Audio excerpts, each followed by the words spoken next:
अस्सलाम वालेकुम। क्या हाल है? होप सो आप सब ठीक होंगे। काफी टाइम से थोड़ा सा मैं बिजी थी जिसकी वजह से वीडियोस नहीं आ सकी। अब आपको डेली की वीडियो मिल जाया करेगी और हम लोग F1 क्योंकि कंटिन्यू कर रहे हैं। F1 ऑलरेडी हमारा कुछ चैप्टर्स ऑलरेडी आए हुए हैं, तो F1 का जो रिमेनिंग पार्ट है वो पहले हम कंप्लीट करेंगे, फिर हम रिमेनिंग सब्जेक्ट्स की तरफ भी आएंगे। तो लेक्चर स्टार्ट करने से पहले एक रिक्वेस्ट है छोटी सी, कि जो भी आप एटलीस्ट चैनल पे आए को जो भी एक सेकंड का भी अगर कुछ लर्निंग मिलती है तो जाने से पहले चैनल को सब्सक्राइब करें, लाइक करें, शेयर करें और कमेंट्स करके बताया करें कि आपको कौन से सब्जेक्ट में इशू है, जिस सब्जेक्ट की मैं वीडियोस बना के ज्यादा से ज्यादा पोस्ट करूं। तो अब से डेली वीडियो आया करेगी। स्टार्ट करते हैं। हम लोग F1 का चैप्टर 7 पढ़ रहे हैं। चैप्टर 7 हम लोगों ने सप्लाई तक किया था। आज हम लोग स्टार्ट कर रहे हैं आगे। इक्विलिब्रियम का पार्ट, डिमांड सप्लाई हमने कंप्लीट कर लिया था, जो कि हमारी मेन मार्केट की फोर्सेस थी। आज हम लोग स्टार्ट करने लगे हैं इक्विलिब्रियम। ठीक है। इक्विलिब्रियम का वैसे नॉर्मली इक्वल से इक्विलिब्रियम है। इक्वल का मतलब है बराबर। ठीक है, तो इक्विलिब्रियम मतलब बराबर हो जाना। क्या चीज बराबर हो जाना? यहाँ पे बेसिकली हम बात कर रहे हैं सप्लाई एंड डिमांड फैक्टर की। तो यहाँ पे हम सप्लाई और डिमांड को इक्वल देखेंगे। नॉर्मली ऐसा 100% कभी भी नहीं होता है, बट ये है कि इक्विलिब्रियम क्या है। इक्विलिब्रियम का मतलब ये है कि जहाँ पे आपके सप्लायर्स को पता होता है कि मार्केट में कितनी डिमांड है और उसी के मुताबिक उतनी ही सप्लाई भी वो प्लान कर रहे होते हैं। यानी कि डिमांड नाउन होती है, इंटेंडेड डिमांड के लिए इंटेंडेड सप्लाई, प्लान सप्लाई की जाती है, तो उस पॉइंट को इक्विलिब्रियम कहते हैं। लाइक आप हमने कर्व पढ़ा था, ये यहाँ पे इक्विलिब्रियम के कर्व को डिफाइन भी किया गया है। लेकिन आप देखें, हमने जो ग्राफ्स पढ़े थे उस ग्राफ में हमने क्या पढ़ा था कि जो डिमांड का कर्व होता है, डिमांड का कर्व क्या था? डिमांड का कर्व था डाउनवर्ड। ठीक है, और सप्लाई का कर्व क्या था? अपवर्ड था। ये इस तरह से हमने कर्व पढ़ा था। और जिस पॉइंट पे ये एक दूसरे को इंटरसेक्ट करते हैं, यानी कि जहाँ पे डिमांड एंड सप्लाई एक दूसरे को कैंसिल करता है, उस पॉइंट को बेसिकली इक्विलिब्रियम कहते हैं, जहाँ पे डिमांड और सप्लाई इक्वल हो जाती है। Now we have looked at demand and supply in details. Let us consider how the price mechanism sets a price. Price set करने के लिए हमें क्या क्या मैकेनिज्म करने पड़ेंगे? The way to see how market forces achieve equilibrium it is to consider what happen if the price is too high or too low. Normally जाहिर है प्राइस कभी किसी चीज की बहुत ज्यादा होती है, कभी कम होती है, प्राइसेस का अप डाउन चला रहता है। तो प्राइसेस की वजह से डिमांड सप्लाई इफेक्ट होती है। जैसे यहाँ पे आप इस कर्व के अंदर भी देख सकते हैं। आप देखो, इधर क्वांटिटी डिमांड दिखाई गई है, इधर प्राइस दिखाई गई है। ऑब्वियसली हमने ये पढ़ा था कि जितनी प्राइस ज्यादा होगी उतनी डिमांड आपकी कम होगी, और जितनी जो प्राइस ज्यादा होती है तो डिमांड आपकी कम होती है। आप अगर देखो तो इस पॉइंट के ऊपर आपकी, ये जो पॉइंट है इस पॉइंट के ऊपर प्राइस बहुत ज्यादा है, तो यहाँ पे आपकी क्वांटिटी डिमांड कम है। ठीक है, और यहाँ पे आपकी प्राइस, क्योंकि प्राइस बहुत लो है और क्वांटिटी डिमांड ज्यादा है, बट ये पॉइंट जहाँ पे प्राइस भी ना ज्यादा होती है ना कम होती है, इक्विलिब्रियम आ जाता है। तो इक्विलिब्रियम बेसिकली किस चीज को कहते हैं? जिस प्राइस के ऊपर सप्लाई और डिमांड का इक्वल हो जाना, मतलब जितनी डिमांड है उतनी ही सप्लाई भी हमने करनी है। ग्राफ के अंदर उसने एक्सप्लेनेशन भी बताई है कि graph shows the intended demand and planned supply at a set of prices. It is only at prices P where demand and supply are the same. मैंने ऊपर अभी आपको ग्राफ में बताया कि पी पॉइंट वो वाला पॉइंट है, पी पॉइंट वो वाला पॉइंट है जिस पॉइंट के ऊपर सप्लाई और डिमांड इक्वल हो रही है। आप यहाँ पे देख भी सकते हैं इस डायग्राम को। यहाँ पे देखिए, ये पी पॉइंट बेसिकली वो प्राइस है जिसके ऊपर सप्लाई और डिमांड इक्वल हो रही है। उस पॉइंट को इक्विलिब्रियम कहते हैं। मैंने ऊपर बताया कि इक्वल होने को इक्विलिब्रियम कहते हैं। उसके बाद यहाँ पे डिमांड और सप्लाई का ये भी बताया गया है, एक्सेस सप्लाई और एक्सेस डिमांड। अब यहाँ पे आप देखो, जब प्राइस यहाँ से इस तरफ है, ये वाला प्राइस का पॉइंट है, तो एक्सेस डिमांड है। ठीक है, यहाँ पे प्राइस क्योंकि ये वाला पॉइंट है ना P2 वाला, तो P2 के ऊपर आप ये ज्यूम करो कि 10 प्राइस है और यहाँ पे आपकी 20 प्राइस है। इस ग्राफ को अंडरस्टैंड करने का मतलब ये है कि यहाँ पे आप ये इस तरह से इसको आप अंडरस्टैंड करो कि जब प्राइस कम होती है तो एक्सेस डिमांड होती है, यानी कि उस टाइम पे डिमांड बहुत ज्यादा होती है। और जब प्राइस बहुत हाई होती है तो उस टाइम पे एक्सेस सप्लाई होती है। क्यों? क्योंकि हमने पढ़ा था कि जो सप्लायर होते हैं, सप्लायर हर अपना एक यूनिट बेचने पे फायदा कमा रहे होते हैं, एक्स्ट्रा बेनिफिट कमा रहे होते हैं, प्रॉफिट कमा रहे होते हैं, तो उनकी एक्सेस सप्लाई होगी जब प्राइस ज्यादा होगी, क्योंकि उधर इस पॉइंट ऑफ टाइम पे सप्लायर को बेनिफिट है, इस पॉइंट ऑफ टाइम पे कंज्यूमर को बेनिफिट है। तो यहाँ पे ये चीज एक्सप्लेन भी की गई है। Graph shows the intended demand and planned supply at the set of prices. It is only at P where demand and supply are the same. वो हमने पढ़ लिया। If the demand of consumers and supply plans seller correspond, then the market demand deemed is in to be in equilibrium. पहले बताया कि अगर आपके जितनी आपको पता हो कि इतनी डिमांड है और उसी हिसाब से सप्लाई प्लान हो रही हो तो मार्केट इक्विलिब्रियम के कंडीशन में होती है।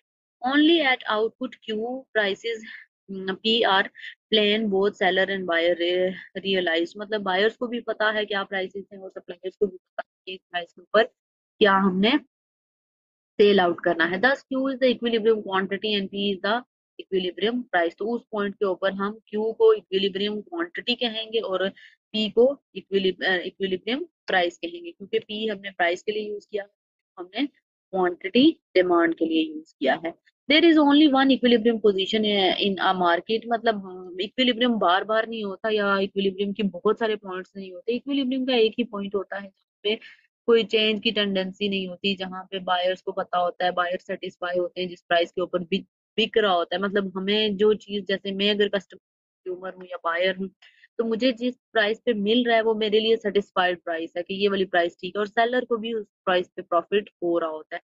तो ओवरऑल दोनों के लिए कोई इशू नहीं होता, दोनों साइमल्टेनियसली हम देख रहे थे। But at a prices and output, then the equilibrium P and Q, either demand or supply aspiration could be fulfilled but not both simultaneously। हाँ, हम फुलफिल कर लेते हैं बट साइमल्टेनियसली प्राइस, ये जो डिमांड और सप्लाई है ना, वो दोनों एट अ टाइम अचीव नहीं। ठीक है। इक्विलिब्रियम प्राइस के ऊपर बायर्स को पता होता है कि हमें इस प्राइस के ऊपर सेटिस्फेक्शन है, वो ले रहे होते हैं। बट अगर प्राइस कम होती है तो सप्लाई रुक जाती है। ये हमने कहा पढ़ा था कि सप्लायर जो होते हैं वो रोक देते हैं सप्लाई, क्योंकि उनको फायदा नहीं होता, तो बार बार वो नहीं होगा। ये आगे एग्जाम्पल देके बताया गया है कि P1 के ऊपर consumers only wants Q1 output. P1 के ऊपर ऊपर जो ग्राफ है वहां पे P1 के ऊपर ये जैसे पॉइंट था, P1 के ऊपर Q1 डिमांड होगी और इसी तरह P2 के ऊपर क्वांटिटी 2 डिमांड होगी। तो अगर आपकी प्राइस ज्यादा है तो एक्सेस सप्लाई होगी, अगर आपकी क्वांटिटी सॉरी आपकी अगर प्राइस कम है तो क्वांटिटी डिमांड ज्यादा होगा। आगे ये आपके कुछ थोड़ा सा और एक्सप्लेनेशन है। Assuming conditions of demand condition, जैसे हमने कहा था कि जी अगर रिमेन अनचेंज तो उसके लिए बायर और seller will revise their intention, की इंटेंशंस जो होती हैं वो बढ़ जाती है। This will be reflected in the short term, but retailer having unwanted goods return made to manufacture reduced order. जाहिर है अगर आपको फायदा नहीं हो रहा होता तो आप वो ज्यादा as a supplier as a seller नहीं आगे बेच रहे होते। Reduction in price lead to contraction, price अगर कम होती है तो कॉन्ट्रैक्शन, हमने कहा था कॉन्ट्रैक्ट मतलब रिड्यूस होना। ठीक है, वो रिड्यूस होगा। प्राइस अगर कम होगी तो कॉन्ट्रैक्शन होगी सप्लाई में। क्यों? जब चीज की कीमत, अगर मैं एक सेलर हूँ, अगर मैं एक सेलर हूँ, एक चीज में पहले $15 में बेच रही थी और वो उसके ऊपर $5 का मुझे बेनिफिट हो रहा था, तो अब उस प्रोडक्ट की प्राइस ही $12 या उसकी $10 हो गई, ये तो मेरा बेनिफिट नहीं है, तो इसलिए सप्लाई में कम कर दूंगी, मैं कम बेचूंगी। An expansion in demand until equilibrium is reached at price। तो फिर वहां पे पूरी डिमांड की, क्योंकि लोग प्राइस सस्ती होती है तो लोग और डिमांड ज्यादा करते हैं कि सस्ती चीज हम खरीदें, तो इक्विलिब्रियम पॉइंट तक पहुंचने तक हम लोग देखते रहेंगे कि प्राइस कम है तो डिमांड बढ़ती जाएगी। अपोजिट सिचुएशन भी बताई गई है कि P2 पे, क्योंकि P2 की प्राइस कम थी, ऊपर अभी हमने ग्राफ देखा उसके ऊपर P2 की सिचुएशन क्या थी कि P2 आपका यहाँ पे था और इसके ऊपर क्वांटिटी डिमांडेड भी ज्यादा थी। तो वो ये चीज कह रहा है कि यहाँ पे आपकी क्वांटिटी डिमांड एक्सेस डिमांड होगी, लेकिन सप्लाई शॉर्टेज होगी क्योंकि प्राइस गिर गई है। जब प्राइस गिर गई है तो सेलर का मोटिव ये होगा कि वो कम बेचे क्योंकि उसको बेनिफिट नहीं हो रहा। This will be reflect in the short term by retailer having empty shelf. जाहिर है वो एम्प्टी शेल्फ रखेंगे एक्सेस सप्लाई से। excess demand will thus lead in rise in the market price। Demand अगर बहुत बढ़ जाती है तो फिर आहिस्ता आहिस्ता चीजों की कीमतें भी बढ़ जाती है। ठीक है, एक्सेस डिमांड जो होती है वो मार्केट की प्राइस को भी राइज करती है। Demand will contract, the supply will expand and until equilibrium reach. मतलब फिर वो हम देखते रहेंगे कि डिमांड बढ़ते बढ़ते जाती जाएगी और सप्लाई भी इसी तरह, सप्लाई का ये कर्व होगा और डिमांड का ये होगा अनटिल हम इस पॉइंट तक वेट करेंगे कि इक्विलिब्रियम कब आएगा। अच्छा, टेस्ट योर अंडरस्टैंडिंग 4 है। When the price of good is held above the equilibrium price the result will be. अगर आपकी प्राइस अबव द इक्विलिब्रियम होती है, यानी कि प्राइस अबव द इक्विलिब्रियम होती है, व्हेन द प्राइस, तो उस टाइम पे क्या होगा। आप देखो ना, हमने अभी ग्राफ पढ़ा था, ये वाला जो है इक्विलिब्रियम इससे अबव। तो अबव प्राइस पे हमने क्या पढ़ा था, ऊपर ग्राफ में बना हुआ भी है यहाँ पे, सरप्लस है यानी कि एक्सेस। हमने ऊपर ग्राफ में आप देखें तो एक्सेस सप्लाई पड़ा था। ठीक है, इधर एक्सेस डिमांड पड़ा था। तो एक्सेस डिमांड तो नहीं होगा क्योंकि price of a good held above the equilibrium, equilibrium से ऊपर प्राइस है, ऊपर प्राइस सेट हो रही है। तो इसका मतलब ये है कि वहां पे सप्लाई ज्यादा होगी क्योंकि इक्विलिब्रियम से ज्यादा प्राइस है तो लोग ज्यादा खरीदेंगे। शॉर्टेज ऑफ गुड नहीं, सरप्लस ऑफ अ गुड। जाहिर है surplus of a good create होगा क्योंकि ज्यादा चीजें लोग बेचेंगे, ज्यादा बनाएंगे। Increase in demand no, price बढ़ रही है तो डिमांड इंक्रीज कैसे होगी। तो इसका चार्ली ऑप्शन होगा। इसी तरह supply and demand, supply in shift in supply और डिमांड हमने पीछे पढ़ा था। शिफ्ट इन डिमांड के लिए क्या होता है कि shift in demand upward downward होता है या आउटवर्ड इनवर्ड होता है। हमने ग्राफ्स पढ़े थे, आउटवर्ड होगा इनवर्ड होगा, वो हमने रीजंस देखी थी। कंडीशन की वजह से और प्राइस की वजह से, प्राइस की वजह से अप डाउन होता है और कंडीशन की वजह से राइट लेफ्ट होता है, यानी कि आउटवर्ड और इनवर्ड होता है। As well as signaling information, market prices act as a stimulate. The price information may provide incentive for buyers and sellers. For example, a price rise may encourage firms to shift resources into one industry to other in order to obtain better reward for their use. Sometime ऐसा होता है कि अगर इस market signalling information ये है कि signal आपको मिलता है कि मार्केट कैसे रिएक्ट कर रही है, मार्केट की क्या सिचुएशन है। अगर आप एक मार्केट से खरीद के दूसरी मार्केट पे जाके बेचो तो भी फायदा हो सकता है। ये shift in demand and supply है। फॉर एग्जाम्पल वो कह रहा है कि suppose the equilibrium is distributed when the condition of demand change, condition of demand change होंगी तो इक्विलिब्रियम डिस्टर्ब होगा।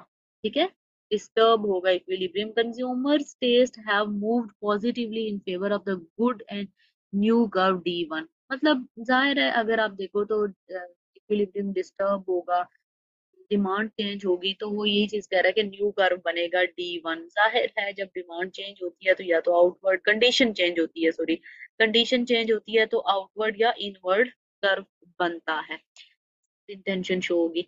Supply is initially Q at equilibrium and it is momentarily fixed, so market price is bid up to P1। तो market price जो होगी वो क्या होगी, supply जो होगी स्टार्टिंग पे Q1 पे रहेगी लेकिन आहिस्ता आहिस्ता Q2 की तरफ भी जाएगी अनटिल आपकी प्राइस जो है वो सप्लाई उस वक्त तक बढ़ती रहेगी जब तक आपकी P1 तक पहुंच नहीं जाती price.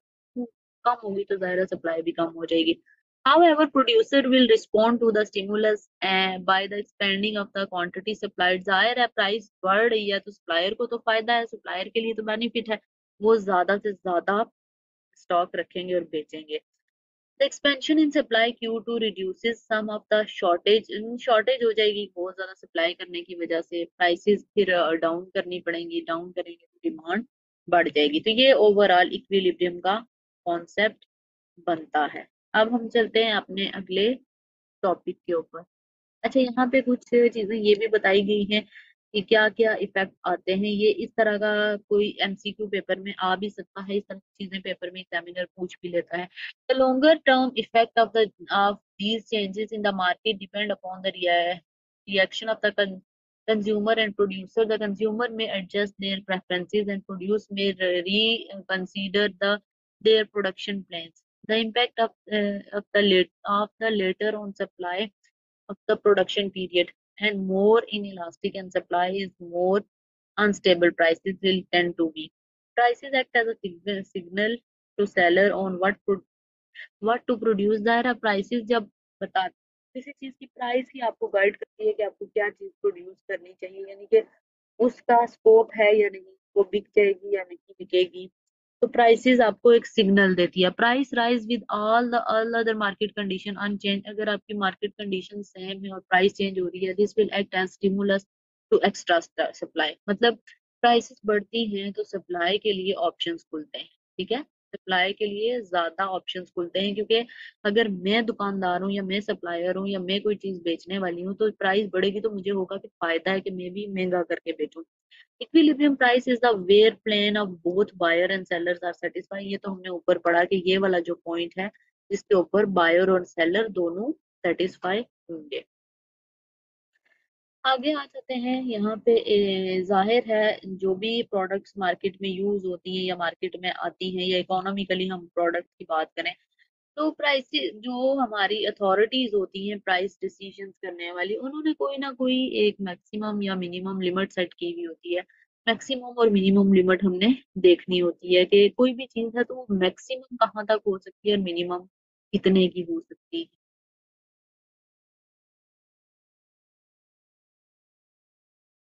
So minimum and maximum prices. There may be occasions where equilibrium price established by the market forces demand and supply. अगर डिमांड और सप्लाई को देखते हुए ये मार्केट के ओकेजन है, मार्केट फोर्सेस हैं, इनको देखते हुए प्रोडक्ट की प्राइसेस डिसाइड होती हैं। May not be most desirable price but sometime इनकी वजह से जो प्राइस होती है वो शायद डिजायरेबल प्राइस ना हो। डिजायरेबल प्राइस क्या होती है कि जो मतलब हमारी ख्वाहिश के मुताबिक हो। तो सम टाइम ऐसा होता है किसी चीज की डिमांड ज्यादा होती है तो वैसे ही महंगी हो जाती है कि इसको लोग बहुत ज्यादा खरीद रहे हैं। With such cases government might wish to set price. अब गवर्नमेंट का क्या रोल होता है, हम चैप्टर क्या पढ़ रहे हैं, हम चैप्टर पढ़ रहे हैं मैक्रो इकोनॉमिक्स। ठीक है, तो मैक्रो इकोनॉमिक्स का क्या मतलब हुआ, गवर्नमेंट लेवल की इकोनॉमी। तो अब ऐसा नहीं होता कि कोई भी चीज, अब जैसे फॉर एग्जांपल एप्पल है, एप्पल को हम ये कहते हैं कि मैक्सिमम 600 तक केजी हो सकते हैं, 500 तक हो सकते हैं। अब अगर गवर्नमेंट इस चीज को स्टॉप ना करे कि मैक्सिमम कहाँ तक आप इसको इंक्रीज कर सकते हो, तो फिर तो इन्फ्लेशन बहुत ज्यादा होगी, फिर तो जिसका जितना दिल करेगा वो उतने की चीज बेचेगा। तो मैक्सिमम मिनिमम प्राइस सेट होती है। पहले हम मिनिमम प्राइस को देख लेते हैं। अब आपने याद रखना है कि जो ये प्राइसेस होती हैं ना, ये अबव या बिलो इक्विलिब्रियम होती हैं। ठीक है, ये जो मार्केट की प्राइस है ना, ये देखो ये डिमांड का कर्व था, ये सप्लाई का कर्व था, ये इक्विलिब्रियम है। या तो यहाँ पे प्राइस सेट होगी या यहाँ पे प्राइस सेट होगी, अबव या जो बिलो है। इससे हम सेट करेंगे minimum. Minimum price in certain markets government में seek to ensure a minimum price for a different good और services. Can do this in number of ways. जाहिर है गवर्नमेंट को सेट करना पड़ता है मिनिमम प्राइस और मैक्सिमम भी सेट करनी पड़ती है, अदरवाइज इन्फ्लेशन हो जाए, बहुत ज्यादा महंगाई हो जाए तो गवर्नमेंट स्टेप्स लेती है, गवर्नमेंट का ही काम होता है। It can do this in the number of wage such as providing subsidies. अब सब्सिडीज क्या होती है, गवर्नमेंट किसी चीज की कीमत कम करती है ना, मतलब किसी चीज को बहुत ज्यादा सस्ता करती है, तो सब्सिडीज का मतलब होता है गवर्नमेंट कुछ अपने पार्ट से थोड़ा सप्लायर्स को, कि सप्लायर्स को इस इशू ना हो, क्योंकि चीजें सस्ती होंगी ना तो सप्लायर्स को उस चीज का नुकसान होगा। हम इस चैप्टर में यही पढ़ रहे हैं ना कि सप्लायर जो होते हैं उनको ज्यादा प्राइस पे चीज बेचते हैं, लेकिन उनको गवर्नमेंट सब्सिडी जो सप्लायर काम कर दे। ठीक है, कुछ और सब्सिडी दे दे तो हेल्प ये है कि ताकि सप्लायर को भी साथ साथ फायदा हो। प्राइस इसलिए लीगल मिनिमम सेट होती है। जैसे पाकिस्तान के अंदर या किसी कंट्री के अंदर मिनिमम वेज रेट है, मिनिमम वेज रेट जैसे 25,000 है, तो ये क्या है, मिनिमम वेज रेट है कि इससे कम आप कोई भी एम्प्लॉय काम करता है तो मंथ मंथ के बाद एटलीस्ट आपको उसको कितनी सैलरी देनी चाहिए। To be effective legal minimum price must set above the current price. Minimum जो प्राइस होती है वो मार्केट की करंट प्राइस से अबव होती है। मतलब अभी जो रेट चल रहा है, जैसे कोई बंदा जॉब स्टार्ट करता है तो हो सकता है उसकी 10,000 15,000 स्टार्टिंग या 20,000 हो, तो 20,000 अगर मार्केट का रेट है तो गवर्नमेंट का रेट जो होगा मिनिमम वो 5,000 अबव होगा, गवर्नमेंट का थोड़ा सा ज्यादा होगा। If the government set a minimum price above the equilibrium price called price floor. याद रखना है कि जो अक्सर स्टूडेंट इस चैप्टर के अंदर यही मिस्टेक कॉमन करते हैं कि इक्विलिब्रियम से उनको ये पता नहीं होता, वो मिनिमम और मैक्सिमम को ये समझते हैं कि मिनिमम जो है वो नीचे होगी और मैक्सिमम जो है वो ऊपर होगी, क्योंकि मैक्सिमम हाई है। नहीं, इक्विलिब्रियम से, क्योंकि हमने अभी ये बात की कि करंट मार्केट प्राइस से वो अबव होनी चाहिए, करंट मार्केट प्राइस से वो अबव होनी चाहिए, तो इक्विलिब्रियम से अबव होगी वो। मिनिमम प्राइस सेट होती है इक्विलिब्रियम से अबव, ऊपर इक्विलिब्रियम के सेट होती है। ये इसको हम इक्विलिब्रियम प्राइस को हम करंट मार्केट प्राइस भी कह सकते हैं। तो मिनिमम जो गवर्नमेंट सेट करेगी वो इससे अबव होगी, उसको फ्लोर प्राइस कहा जाता है, जहां पे बहुत ज्यादा सप्लाई होगी ताकि सप्लायर्स को भी फायदा हो।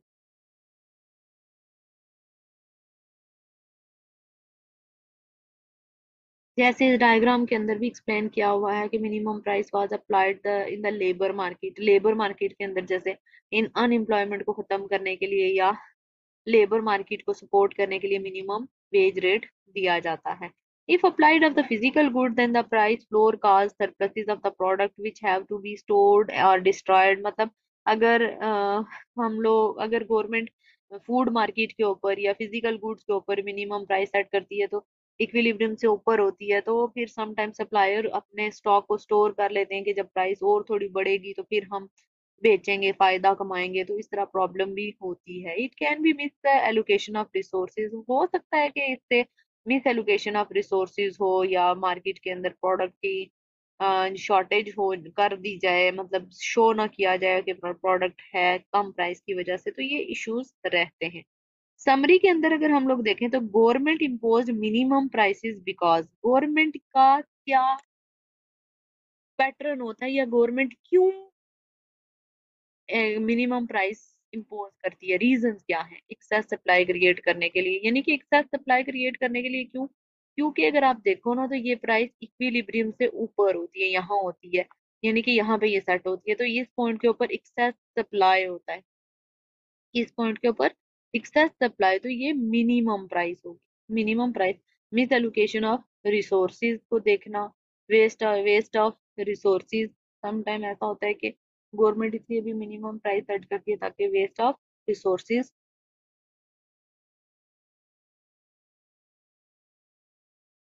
ना हो। उसके बाद दूसरा पॉइंट है हमारा मैक्सिमम प्राइस। तो मैक्सिमम प्राइस किसको कहेंगे, मैक्सिमम प्राइस इक्विलिब्रियम से नीचे होगी। अब आपने उल्टा देखना है, ठीक है। अभी जैसे हमने ऊपर कहा कि मिनिमम प्राइस इस कर्व के ऊपर यहाँ पे होती है, तो मैक्सिमम यहाँ पे होगी। जब मैक्सिमम प्राइस यहाँ पे होगी और वो करंट मार्केट प्राइस से भी नीचे है, तो इसका मतलब वो इन्फ्लेशन को रोकने के लिए बनाई गई है। तो इसका मतलब ये है कि यहाँ पे एक्सेस डिमांड होगी, डिमांड को बढ़ाने के लिए, एक्सेस डिमांड करने के लिए। और benefit of consumer low income, ताकि जो लो इनकम वाले लोग हैं उनको फायदा हो, इक्विलिब्रियम से कम प्राइस सेट किया अफोर्ड किया कर सकें वो। कंट्रोल इन्फ्लेशन, इन्फ्लेशन आपकी क्या है, इन्फ्लेशन किसको कहते हैं, इन्फ्लेशन कहते हैं महंगाई को, यानी कि journal increase in the price level, prices का बढ़ना महंगाई होती है, उसको रोकने के लिए मैक्सिमम प्राइस जो होती है वो इक्विलिब्रियम से नीचे सेट होती है। If the government set a maximum price below the equilibrium price it's called price ceiling. आप देखो ना ऊपर वाली कौन सी थी, प्राइस फ्लोर थी। फ्लोर किसको कहते हैं, फर्श को कहते हैं, ठीक है। फ्लोर किसको कहते हैं, फर्श को। तो वो फर्श की प्राइस थी, ये सीलिंग प्राइस है। सीलिंग हम जैसे छत में हम सीलिंग छत की दीवार में करते हैं, तो वो रोकने के लिए, स्टॉप करने के लिए ये प्राइस बनाई जाती है किस चीज को, कि इससे ऊपर प्राइस नहीं जानी चाहिए। जैसे यहाँ पे अगर आप देखो तो maximum price below the equilibrium, ये इक्विलिब्रियम पॉइंट है और ये यहाँ पे, तो डिमांड यहाँ पे ज्यादा होगी। इधर पहले था मिनिमम का, तो वो सप्लाई को क्रिएट कर रहा था, तो यहाँ पे प्राइस क्योंकि नीचे है तो प्राइस कम होगी, तो प्राइस की वजह से डिमांड ज्यादा होगी। अगर आप इसकी समरी भी देखो तो समरी में क्या बताया गया है, इन summary government imposed maximum prices because, government maximum prices क्यों इम्पोज करती है, उसकी रीजन क्या है, शॉर्टेज ऑफ सप्लाई। अब आप देखो कर्व के ऊपर, ये कर्व था, तो अगर इधर से नीचे प्राइस होती है तो इधर डिमांड बढ़ती है, सप्लाई कम होती है। सप्लाई कम होती है तो शॉर्टेज ऑफ सप्लाई, उधर एक्सेस ऑफ सप्लाई था, इसका opposite shortage of supply. Arbitrary ways of allocating a product, मतलब आर्बिट्रेरी वेज करने, प्रोडक्ट को एलोकेट करने के, एक जगह से लेके दूसरी जगह पे लेके जाना और करना, मिस एलोकेशन ऑफ रिसोर्सेज को देखना। यहाँ पे टेस्ट योर अंडरस्टैंडिंग 5 है, उसमें वो कह रहा है कि government of country F has decided to impose a minimum wage for all workers. Government F की जो है, उन्होंने एक मिनिमम वेज रेट रखा है ऑल वर्कर्स के लिए, which is above the current average market labour rate, जो कि अभी के करंट एवरेज मार्केट के लेबर रेट से ज्यादा है। ठीक है। अब वो कह रहा है कि which is above the current average market, ठीक है। what is the following potential consequences of this, raising employment within the country। जरूरी नहीं है कि आपने जो वेज रेट रखा है उससे एम्प्लॉयमेंट राइजिंग हो, वे मिनिमम वेज रेट से, वो जरूरी नहीं है। Falling cost of manufacturing in the country, कम हो सकती है कंट्री एफ के अंदर, बट जो मैन्युफैक्चरिंग है उसके अंदर कम हो सकती है, बट हमने देखना है कि पोटेंशियल कॉन्सिक्वेंस क्या है, पोटेंशियल यानी कि सबसे बेस्ट कॉन्सिक्वेंस क्या होगा। Lower selling price leading to higher demand, नहीं ये तो इसका तो कोई ताल्लुक ही नहीं है, उन्होंने मिनिमम वेज रेट रखा है। सरप्लस ऑफ लेबर, अब देखो आप, सरप्लस ऑफ लेबर उसने क्या किया है, यहाँ पे मिनिमम वेज किया है। अगर आपने ग्राफ माइंड में रखना है, ग्राफ में क्या था, मिनिमम प्राइस, मिनिमम प्राइस यहाँ से अबव थी, जब भी मिनिमम प्राइस थी तो एक्सेस सप्लाई था, एक्सेस सप्लाई यहाँ पे था, तो यहाँ पे surplus of labour, surplus of labour होगा क्योंकि एक्सेस ऑफ लेबर हम देखेंगे।